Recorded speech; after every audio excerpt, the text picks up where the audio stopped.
અમદાવાદમાં વરસાદ બાદ રોગચાળો વકર્યો। સોલા સિવિલ હોસ્પિટલમાં એક સપ્તાહમાં 13,609 ઓપીડી। ડેન્ગ્યુના 33 કેસ, મેલેરિયાના 12, ટાઇફોઇડના 10 કેસ, ઝાડા ઉલટી, તાવ, શરદી ઉધરસના કેસમાં પણ વધારો।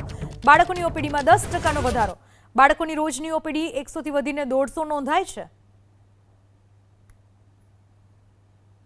GMRS medical college civil hospital सोलाना आंकड़ा की बात करूँ तो ओपीडी में लगभग 13,609 गया अठवाडिया में अमरी ओपीडी में नोधायेला।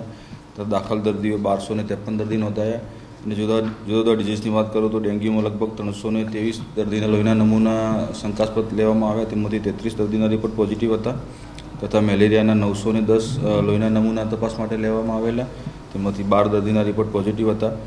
તે જ રીતે ચિકનગુનિયાના આ અઠવાડિયામાં 15 દર્દીના નમૂના લેવામાં આવ્યા તથા એક્યુટ ડાયરિયાના 24 કેસ, બેસિલરી ડિસેન્ટ્રીના 24 કેસ અને ટાઇફોઇડના 10 કેસ એમ ગયા અઠવાડિયામાં અમારી હોસ્પિટલમાં ઓપીડીના, આઈપીડીના અને જુદા જુદા ડેન્ગ્યુ, મેલેરિયા, ચિકનગુનિયાના દર્દીઓ જે તપાસમાં લેવામાં આવેલા સેમ્પલ એમના આંકડા અને એમાંથી જે દર્દીના રિપોર્ટ પોઝિટિવ આવ્યા હતા તે આંકડા દર્શાવવામાં આવેલા છે। જી બિલકુલ, ગયા અઠવાડિયા કરતાં આ અઠવાડિયામાં ડેન્ગ્યુના લગભગ 10 કેસનો વધારો થયો છે અને મેલેરિયામાં પણ 10 કેસનો વધારો થયો છે।